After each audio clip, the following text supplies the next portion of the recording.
Oh, there we go. Okay, looks like I am live. It says you are live. And the internet can totally see you now. Awesome. Okay, great. So here I am today just to give you an update about the symptoms and what has gotten better and what hasn't gotten better since my explant surgery, since the time where my implants, my breast implants, were removed. I've had a couple people ask me to make an update, and I just haven't had the time to do it, and I didn't want to rush it because I wanted to give my body time to heal. And so right now I'm at about a 5-month mark since the surgery. So, and I'll be doing another one in October 2018, so that I can give it about a year since the surgery, and then kind of see where I'm at during that time. So anyways, let me start with the things that concerned me the most. One of the things that concerned me the most was my hair loss. I was losing a ton of hair when I got in the shower or just during the day. I used to see like a bunch of little tiny hairs on my hand when I took a shower. They got about that big and then they fell off. So they didn't get a chance to grow all the way, and so my hair was just getting sparser and sparser every day because my hair was just not growing past a certain point. I have noticed that I have noticed that my bang area is not as sparse as it was before. There was a time even about 2 months ago where I saw a bunch of tiny little hairs just kind of sticking up in my bang area, and I would grab my hair like this, and there were a bunch of little tiny hairs growing up. I don't know if you can see, but like hairs like this that are growing.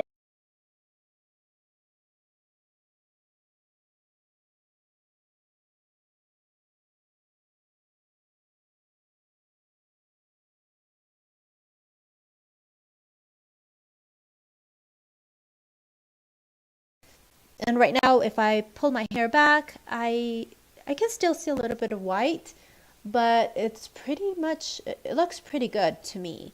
So it doesn't look as bad as it used to before.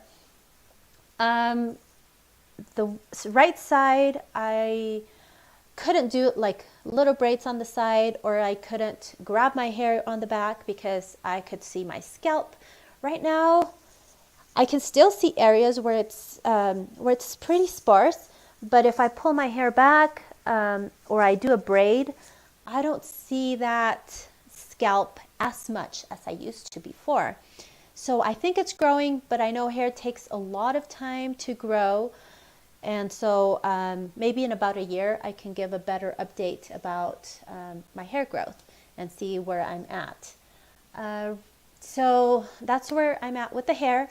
The other symptoms that I've had that were concerning me a lot was my digestive system, my digestive problems, my adrenal problems where my body wasn't producing cortisol or aldosterone. I'm not sure where I'm at with the cortisol and the aldosterone because I haven't gone back to get those checked just because I no longer have insurance, so it's pretty expensive.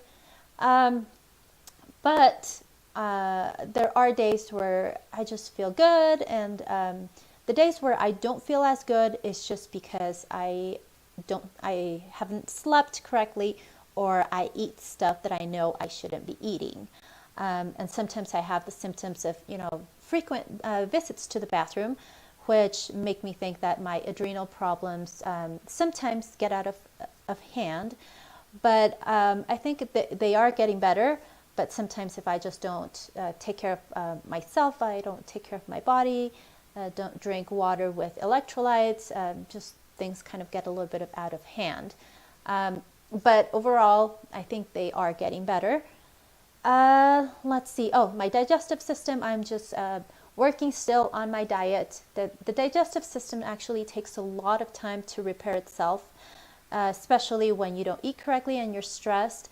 you just cause more inflammation, and that inflammation and not eating the right foods just tears or tears down the lining. Things don't heal as well, and I have been under stress, and obviously the surgery causes stress on your body. So things have gotten better. I actually feel like my symptoms have gotten a lot better than they were before, but sometimes here and there I still feel a little bit of pain in my stomach, but it's mostly when I don't eat correctly, or I'm under stress or don't sleep. So I'm still working on that. I'm still working on a pretty strict diet that I will be starting soon, just to kind of help things heal overall, and then maybe try to start reintroducing some foods, and see what things I shouldn't be eating at all, to just kind of manage those symptoms. But those things, I think, were mostly caused not by the implants, but mostly because I just abused my body in a lot of different ways, by not eating correctly, not sleeping enough, being stressed with school, and not exercising during that time when I was going to school. And then when I added the implants into my body, it was just, my body was already weak, and then the implants were just one more thing that my body had to handle, and it just it crashed basically, and my symptoms just got worse with the implants. But it was just, I think, a combination of all of those things, not just the breast implants. The same thing with my adrenal issues. It was just something extra that I added to my body in a time that my body was not at optimal health. So, okay, so that's it. My hyperpigmentation in my face and my back, I think that has stayed pretty much the same. I don't think it has gotten better or gone away, at least. But my husband did tell me that my back looks cleaner, but it hasn't really completely gone away. So the hyperpigmentation is still there. Just makeup makes it look better, and lighting. So that's that. I did have a dimple in my right leg, which was kind of like muscle loss. That has filled in, hasn't gotten worse, so I'm happy with that. And my breast, I had shooting pains there, and I had painful hypersensitivity. The shooting pains did go away. The hypersensitivity hasn't. The hypersensitivity, we're waiting a couple more months to see if it's not permanent damage that happened when I initially got my breast implants. As some of you know from my previous video, I think I mentioned it there. Anyways, what happened was, when I got my breast implants, there are a couple of risks that the doctor informed me that could potentially happen. Supposedly they don't happen all the time, but it's a possibility, so they always tell their patients that it could happen, just so you're aware. So those two things were, one was nerve damage, because obviously when they go in and cut the muscle and everything, they will cut through nerves, and those nerves usually regenerate. But if they don't, or something gets damaged, permanently damaged, you could be left with permanent hypersensitivity or pain because of those nerves. So that was one possibility. And the other one was a capsular contracture. I'm not sure if you guys know, but when I got my breast implants in, I got a capsular contracture on my right breast. And the doctor, instead of going in and doing an extra surgery to remove the tissue, the hardened tissue, the scar tissue that formed around the implant, he just manually pushed really hard on the bottom of the breast, pushed it up really high with a lot of force. And I just heard a cracking sound over here. It was a horrible pain that went through my arm, and I couldn't move my arm for a few days because of how horrible the pain was. One of the most horrible pains I've ever felt. So anyways, I'm not sure if there was nerve damage that was done when he did that, or if the actual surgery to put the implants in was the one that caused the nerve damage. But I was left with hypersensitivity in my breast. It was a painful sensitivity. It was painful to take a shower or touch. And that pain, the doctor said that it was going to go away in a few months because nerves do get cut when they do surgery, but they usually regenerate. But it never happened. I had that pain for 7 years, something like that.